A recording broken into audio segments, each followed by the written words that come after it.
আমরা যারা ক্রাফটিং করি তাদের কাছে কিন্তু এই লতাগুলোর বেশ কদর আছে, কিন্তু সচরাচর এই লতাগুলো কিন্তু আমরা পাই না।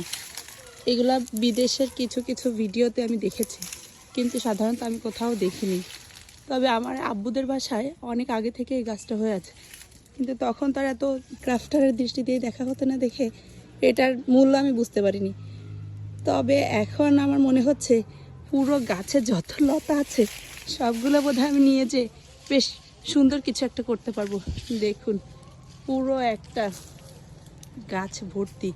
এখানে এই লতাগুলো অন্য অন্য গাছগুলোকে কিন্তু চেপে রেখেছে। তো আমি এখান থেকে লতা নিয়ে একটা এই রিং বানিয়েছি। এটা কিন্তু অনেক সুন্দর হয়েছে। এগুলা দিয়ে ডোরের কিছু শোপিস বা ওয়াল হ্যাঙ্গিং তৈরি করা যায়, বা হচ্ছে নেস্ট টাইপের কিছু তৈরি করা যায়, যেটা অনেক সুন্দর লাগবে। তো দেখুন মাশাআল্লাহ কত লতা। আমার তো মন যা চায় যে সবগুলা একসাথে নিয়ে কিছু একটা তৈরি করে এটাকে মিক্স করি। আর এইটা দেখুন কি, এটা কি আপনারা একটু বলতে পারবেন কেউ? কমেন্ট অবশ্যই জানাবেন যে এটা কি।